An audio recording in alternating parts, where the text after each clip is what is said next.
ಎಲ್ರಿಗೂ ನಮಸ್ಕಾರ. Welcome to our channel. ಇವತ್ತಿನ ರೆಸಿಪಿ ಮಜ್ಜಿಗೆ ಸಾರು.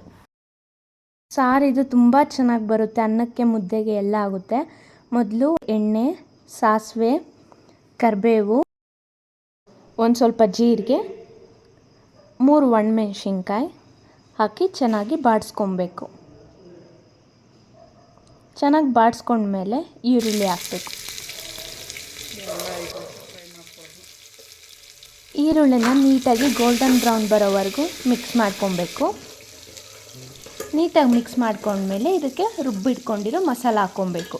ಮಸಾಲಾಗೆ ಏನೇನು ಹಾಕಬೇಕು ಅಂತ ಅಂದರೆ ಕಾಯಿ, 1-2 ಈರುಳ್ಳಿ ಕಟ್ ಮಾಡ್ಕೊಂಡಿರೋದು, ಬೆಳ್ಳುಳ್ಳಿ ಮತ್ತು 1 ಸ್ಪೂನಷ್ಟು ಅಕ್ಕಿ ಮುಂಚೆನೇ ನೆನೆಸಿಟ್ಕೊಂಡಿರಬೇಕು. ಆಮೇಲೆ 2 ಸ್ಪೂನ್ ಸಾಂಬಾರು ಪೌಡರ್, ನಾವು ಮನೆಯಲ್ಲೇ ಮಾಡಿರೋ ಸಾಂಬಾರು ಪೌಡರ್ನ ಹಾಕ್ತಾಯಿದ್ದೀವಿ. ಆಮೇಲೆ ಒಂದು ಸ್ವಲ್ಪ ಅರಿಶಿನ, ಪೇಸ್ಟ್ ಥರ ಮಾಡಿಕೊಂಡು ಫ್ರೈಗೆ ಹಾಕಿ ಮಿಕ್ಸ್ ಮಾಡ್ಕೊಬೇಕು. ನೀಟಾಗಿ ಮಿಕ್ಸ್ ಮಾಡ್ಕೊಂಡ್ಮೇಲೆ ನೋಡಿಕೊಂಡು ನಮ್ಗೆ ಎಷ್ಟು ಬೇಕೋ ಅಷ್ಟು ನೀರು ಹಾಕ್ಕೊಬೇಕು. ನೀರು ಹಾಕಾದ್ಮೇಲೆ ಕುದಿಯೋಕ್ಕೆ ಬಿಟ್ಟು ಒಂದು ಸ್ವಲ್ಪ ಮಜ್ಜಿಗೆ ಹಾಕಬೇಕು. ನೀರು ಕಮ್ಮಿ ಹಾಕಬೇಕು, ಮಜ್ಜಿಗೆ ಸ್ವಲ್ಪ ಜಾಸ್ತಿ ಹಾಕಬೇಕು. ಆಮೇಲೆ ರುಚಿಗೆ ತಕ್ಕಷ್ಟು ಉಪ್ಪು ಹಾಕಿ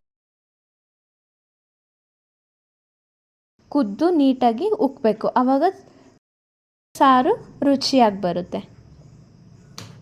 ಇಷ್ಟೇ, ತುಂಬ ಈಸಿ ಮತ್ತು ಬೇಗ ದಿಢೀರಂತ ರೆಡಿಯಾಗೋ ಸಾಂಬಾರಿದು.